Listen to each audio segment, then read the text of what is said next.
The following is a presentation of the Match Talk Podcast Network.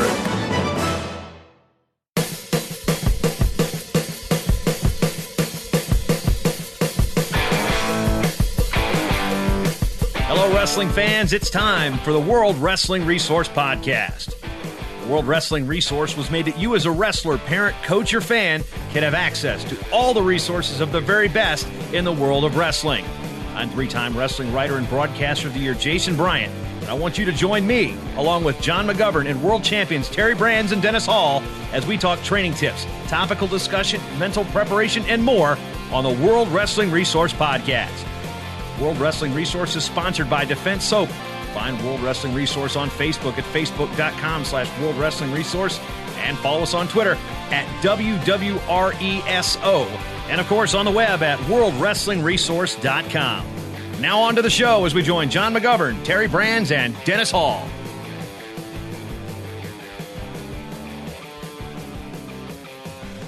Episode 46 of the World Wrestling Resource Podcast brought to you by Defense Soap. Again, we're going to be graced with the presence of legendary wrestling coach, world and Olympic champion Dan Gable. Coach Gable, how's the month of August been treating you?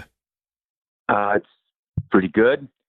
I just would like to see it become real good. That's kind of my nature. I like things above and beyond what's normal and way above normal. And right now we're in that direction because I don't know when the last time we won a Junior Worlds, but the USA Wrestling won a Junior World Championship here this year. I mean, they didn't win by much, but who cares? They won by 1 point. And when you don't win a lot at that level, team championships are very important. So if we can get another championship in this month of August at the Senior Worlds, then that might be record performance. That might be record performance. I'd say it's a pretty safe bet because history tells us the last Junior World title, or last year that a Junior World title would have been won by the United States in men's freestyle would have been 1984. Those world championships held in the United States. And, of course, 1984, a year with the Olympics where the Eastern Bloc boycotted the Olympics. Well, we didn't see any of the Soviets in 1984, so maybe an asterisk beside that world championship back in 84. But let's take nothing away from the athletes this past week in Tampere, Finland. Coach, there was this kind of leads into our first discussion point about the emphasis that USA Wrestling is now placing on the junior and cadet world championships across all three styles. We look back historically, pre-breakup, it was like, okay, there's the juniors. But now we're taking it a lot more seriously as the Turks, the Russians, and those wrestling powerhouses have taken it. Where do you see the importance with the cadet and junior championships as it relates to senior level success? Well, I think it goes hand in hand. I also am a little bit of a guy that loves what I term peaking. And by that, I mean, if you get a kid that wins a cadet world championship, I'm wanting him to be able to win at the next level and then at the next level. And so that means junior level and that means senior level. And so I'm also a guy that's kind of saying, okay, let me look at his personality. And if that kid's personality is totally wrestling and he is loving it and he is eating it up, then I'm saying, okay, we're on our way with him. But if it's not, even though we're winning at that lower level, I want to make sure that they're winning at that upper level. So that may mean other things in his life. He may have to play high school football. He may have to play baseball. He may have to do very well on his academics. I'm just saying keep somebody in it for the long term is real crucial, and especially now since we're back to the cadets and then the juniors and now the seniors. So it takes a lot of coaching, a lot of good parenting, and it takes a lot of understanding of how you keep it going at all three levels. And that is what I'd love to see. A couple of the athletes we've seen that have spent time at the training center Kyle Snyder, of course, won a world championship 2015, Olympic championship in 2016. Skipped his senior year in terms of high school competition, went and trained at the Olympic Training Center. We see a phenom coming through at heavyweight right now. Gable Steveson, of course, named after you. His middle name is Dan. And, when you look at an athlete like that, do you think it would benefit him to say, you know what, you've crushed all these high school kids. You're winning matches against 20-year-old do you think it would behoove Mr. Steveson to go to the training center for a year and continue developing there before he heads to college? Or what do you think the role should be for some of these athletes that are just having phenomenal success while they're still in high school?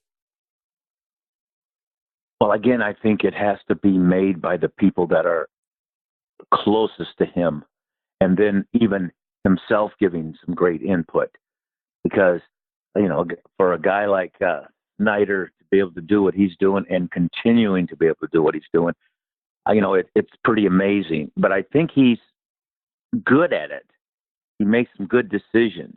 And it's like last year when he came out of redshirt to wrestle, he didn't come out and wrestle every match, so he's not so-called burning yourself out, or if that's possible.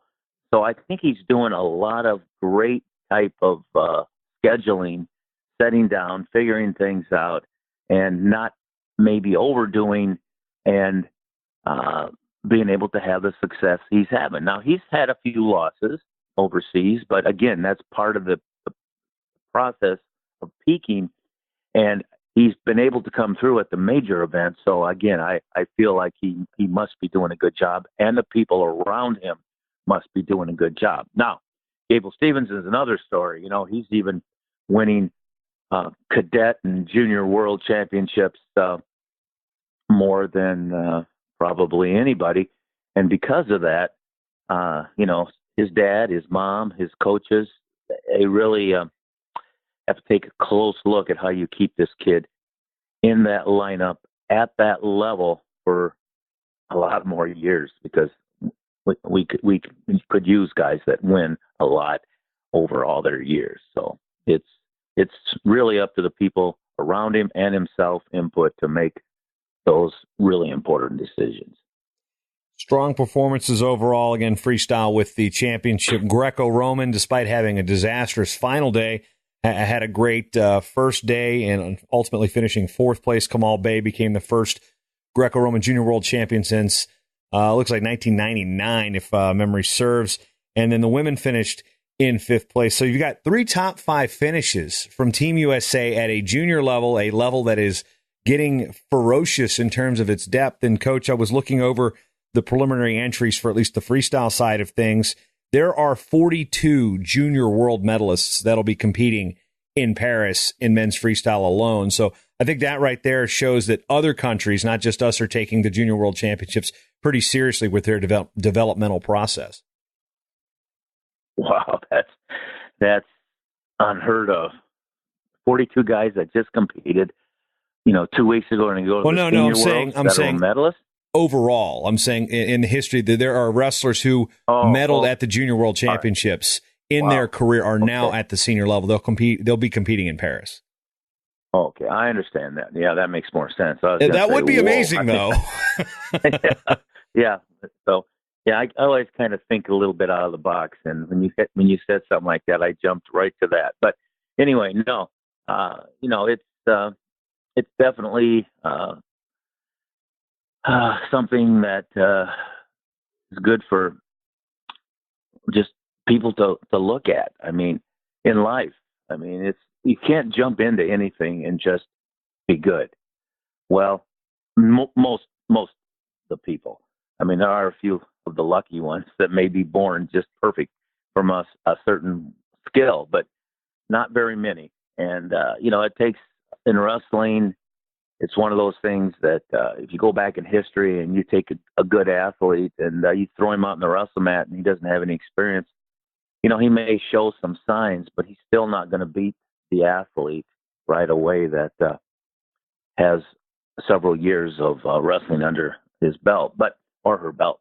But again, I've right when I say that, I think about people in my career that have really only started wrestling at a certain age, and they still done very well just because of their talent.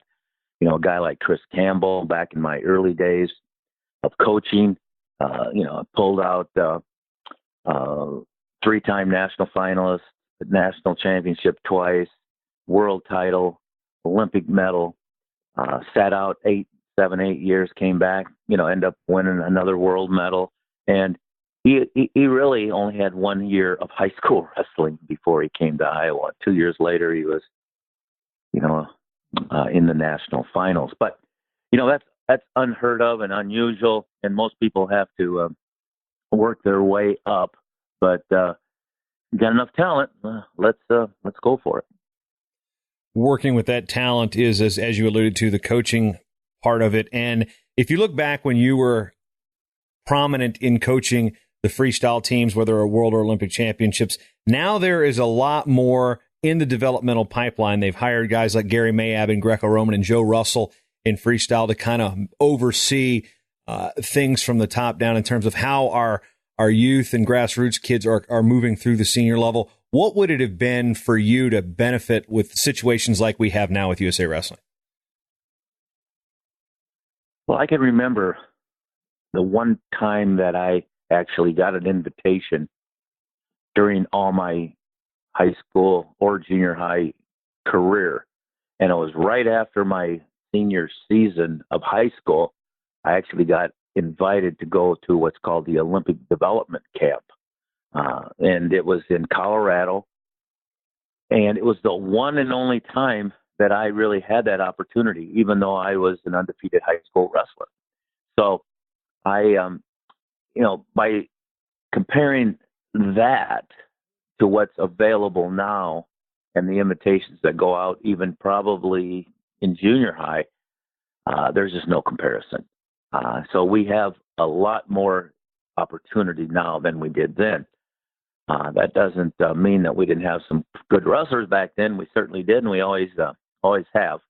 But just the amount of experience and knowledge that's coming forth earlier, and the opportunities are a lot greater. But again, if you got to look at that individual to make sure that he's going to be good at all levels, or to make sure that you can do the things necessary to keep his interest high. And, that's the people around him. And sometimes we, the biggest complaint are, like people that are close to him, that are pushing things. I think instead of using those words, push, it's more like provide. And what he picks up on, what he doesn't, then, I think with a little push, that's fine. But it can be, I really don't like when all of a sudden I hear about a kid wins at the cadet level now. And that's maybe the last I hear about him. Or maybe you hear about him a little bit through the juniors, and you don't hear about him through college. Or you don't hear about him through the USA Wrestling. So I think things are in place. It's just a matter of great guidance, and that's all you can do. One thing I've noticed with this junior team is the way that the trials procedures are also set up is you had a lot less of these high-level junior guys really testing the waters at the senior levels because they've got to compete for the UWW junior championships. And there are people who say, well, why don't they test themselves? And on the other half, they've got to prepare for this age group. Where do you think the benefit is with athletes that they're testing themselves in the practice room versus, say, being a freshman in college entering the U.S. Open and say going 1-2, 2-2? I think the practice is great. I think as far as testing yourself, it depends upon the will of the individual. I mean, if he says, I'm going to test myself, then he's probably not going to do very good, because that usually means that I'm going to go in there and try it and see how I compare. Well, that doesn't give you much of an edge, because usually the edge you have because you have that edge and that you're not going to try it. Now, I could say just the opposite, where there's a few kids that could actually do that and, use it as training grounds. Just depends on the attitude again. But in wrestling, I want you to know that sometimes when you take a beating, you never forget it. And how you use that beating is really how you're going to go from there. And mentally, you better be pretty secure in our sport. If you're not pretty mentally secure, then there's things that happen automatically to your performance or to how you could actually engage in the match. So it's a tricky sport, and that's why it's so tough, and that's why it's so valuable, because you use all the skills for your lifetime for success. And even though sometimes people says, it's just a sport that it's almost too competitive, too combative. Where are we heading? We have to have some of that. I mean, we do a lot of pushing buttons right now, but we need a little more than that. We need some actual work, because I don't think this house I live in here is going to get built by just a push of a button. But at the same time, you need both. You need brains, and you need people that can operate that. And our sport is something that you really can apply both. And I think that's real critical for the future. And working with applying all of those things, and we've seen the college programs really embrace the regional training center and the wrestling club model. When you're going through coaching at Iowa, the Hawkeye Wrestling Club still obviously is bringing guys in and training them. Where did you see the benefits of your college guys working with the senior level athletes that are training, granted a different style of wrestling, but where did you see the benefits in that, and where have you seen the regional training center model really kind of help kickstart not just the college programs where they exist, but our international medal hopes? First of all, the different styles. There really is only one sport. It's called wrestling, whether it's Greco, whether it's freestyle, whether it's scholastic or intercollegiate.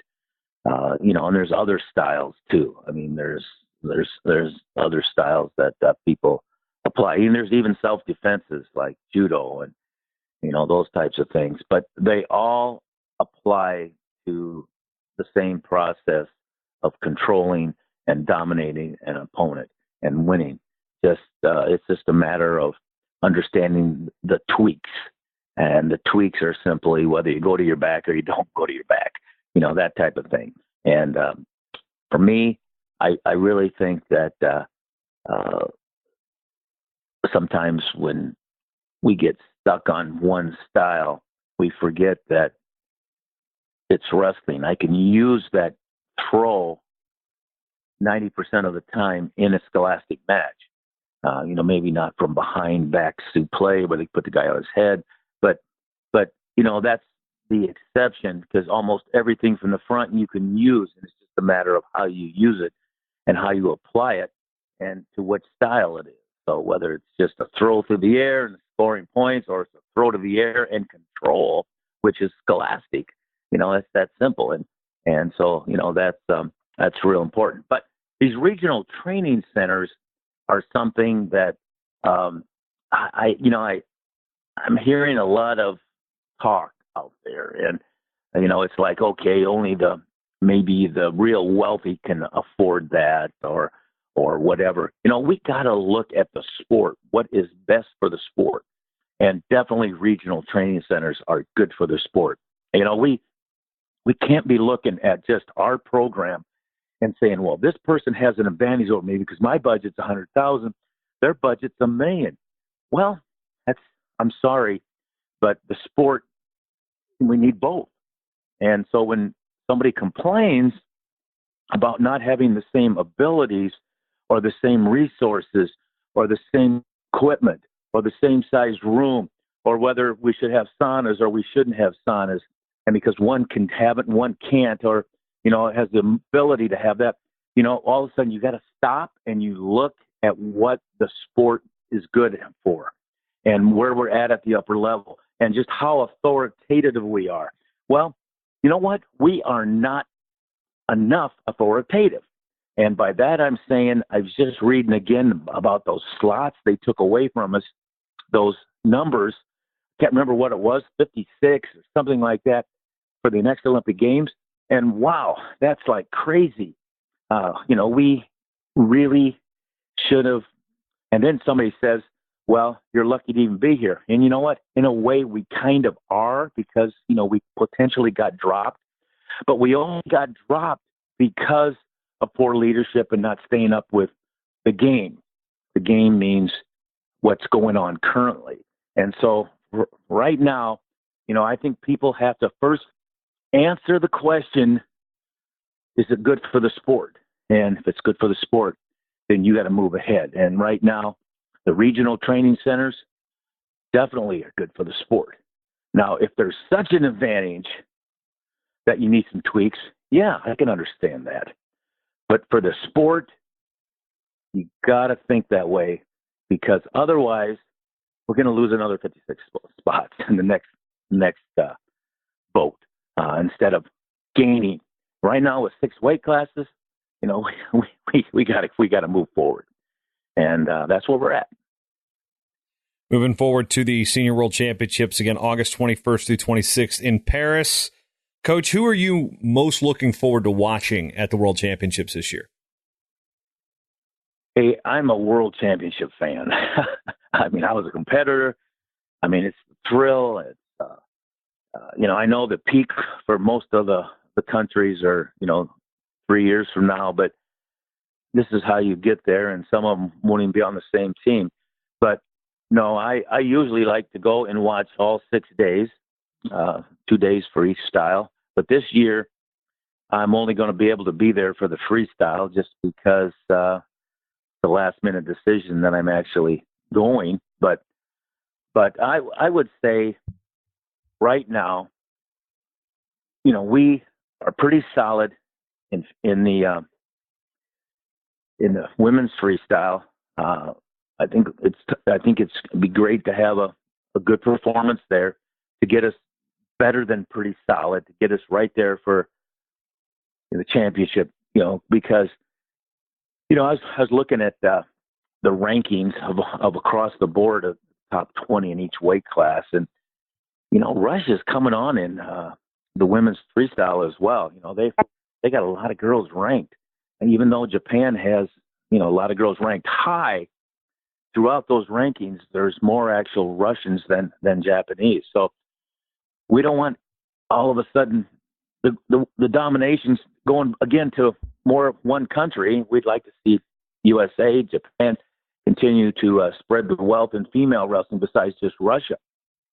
But I say that when I'm looking at the biggest void for the United States, it's in Greco-Roman right now, where we only have, I believe, 2 rankings amongst 160 athletes.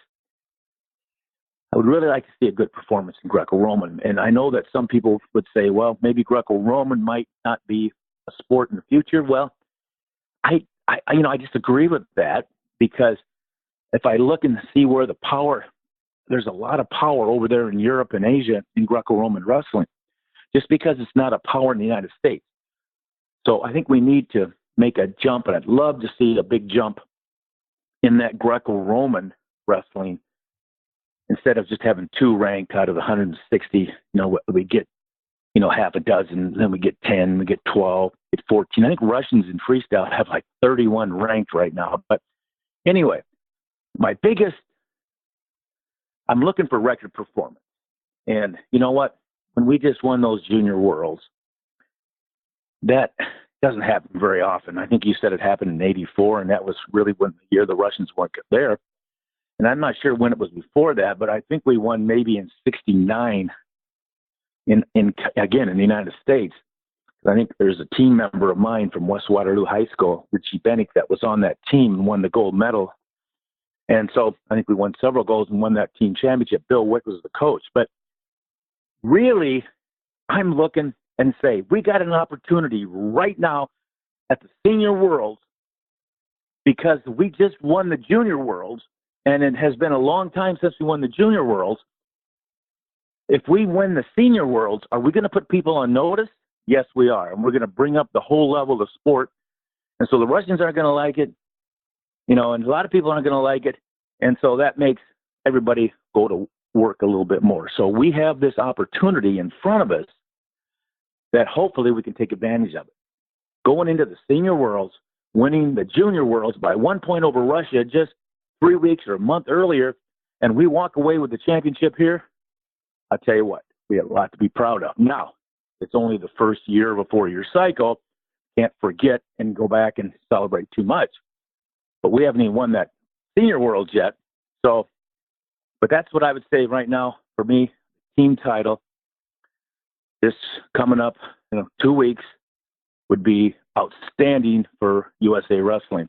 Now, World Wrestling, like I said, it would kick it in the butt a little bit because a lot of media, a lot of attention is always placed on the United States of America. And for us to be strong in a sport that emphasizes strength, again, that'd be fun. So I'm looking forward to it. Doesn't mean it's going to happen, and I really think that it's going to take a tremendous performance, but to do it. But the thing I like about it is we're in the position unlike none of the past. So here we go. Now moving over to the women's side of things, the group Wrestle Like a Girl, and Sally Roberts has been spearheading that as they've worked on the bid and actually submitted it to the NCAA for emerging sports status. Coach Tom Brands at the University of Iowa also penned a letter of support in that, as well as 11 colleges and universities that either currently have NCAA. There are NCAA institutions that currently sponsor women's wrestling, or they will promise to do it. Arizona State was the only one that was Division I on that list. Of course, no surprise, knowing that the Martori's family and their love for women's wrestling and wrestling as a whole through Sunkissed Kids. Now, emerging sports status for women's wrestling. This is big. You've been a guy, and your opinion's changed over the years in terms of what you've thought about women's wrestling from maybe when it started. Where do you see the role of women's wrestling as it relates to women's wrestling, and where do you see the role of women's wrestling as it pertains to men's wrestling here with this NCAA hopeful emerging sports status? I'm 100% behind the women's movement in our sport, and I think it's very essential. But mostly for me, it's like I'm kind of torn in within what I hear of, like, okay, so what style do they wrestle? Because I think there's a lot of freestyle going on, and I'm not sure even about the collegiate or scholastic styles. I'm not really sure where that's at.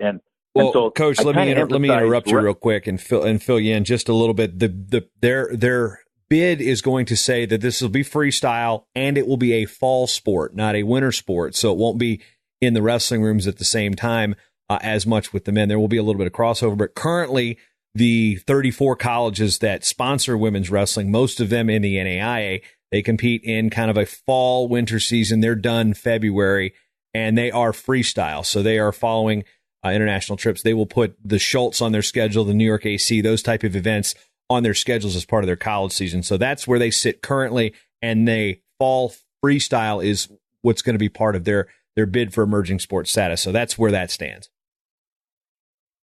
Okay, well, that's good to know. And, I can't just throw out answers just because that's the first information.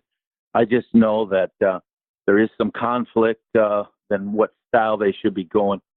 And, like I'm from a male point of view, for me, I just believe that my scholastic style really helped my freestyle, and I did Greco-Roman. I did all style, but we really didn't have the opportunity to compete in anything but scholastic much, except for once you got to a certain level and then at the senior level. But I'm still out in the open on that. I'm not going to declare or say what I really believe because I really don't know what I believe. I got to be much more educated, and you just help me right there a little bit. But I just do know that if we're going to get into the high school situations down, at the level that we're going to have grassroots high school state championships for females and stuff like that, which we do, I'd have to go look and see what they wrestle right now. And you may know that. I mean, I think there's like 7 or 8 high school state championships. And if that's already scholastic, and now we're going to go freestyle, or is it freestyle and they're already staying consistent? I think we just need to probably get our ducks in a row and get it consistent to the point that we're doing things as good as we can and not fighting within ourselves. And that's the big challenge for me. Well, one thing to bring up on that is, I guess, that age-old debate with the kids that wrestling freestyle or coaches that say, well, they may not have wrestled freestyle, they may not know it, so they deter their kids from wrestling it. We're going to need more coaches that are have a good freestyle acumen to them. So where do you think the coaches' education comes through? Not just with the women, but where do we educate our coaches on the benefits of freestyle and Greco wrestling for those high school athletes that, as you say, you prefer a collegiate style, at least, or scholastic style in the high schools? I mean, where do we get those coaches and educate them? Well, I just think it's really an emphasis that somebody within each state starts to push more. Whether we are, right now, the way it goes, I just think that we need more of the coaches at the scholastic level to jump on board with the international style, and after the season, during the summer, and you just got to take some people's words, some people that have higher authority, whether it be me, whether it be the organization, or whether it be the athletes.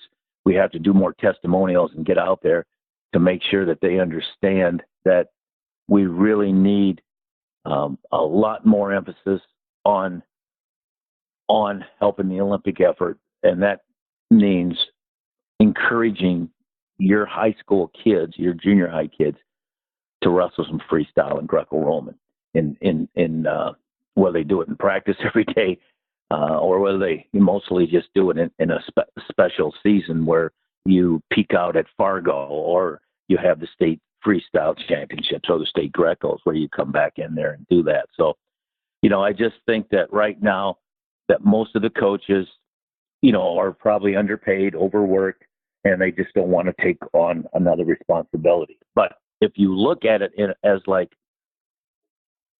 how can we make our sport better, bigger? And if you there and do a lot of work, then all of a sudden you're going to have a higher paid position because you're going to have more authority in the long run. So it's kind of, it's going to take a lot of commitment by people, and hopefully we can get that in the future.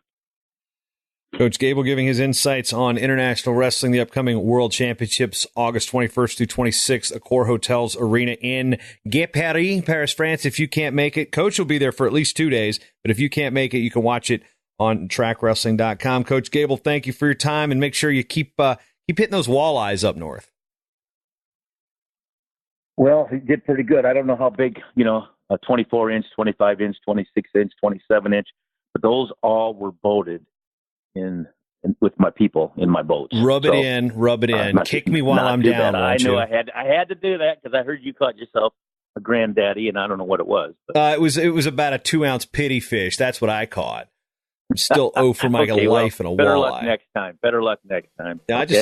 I'll just have to crash your party next time I'm up there. Okay, it'll be a good one.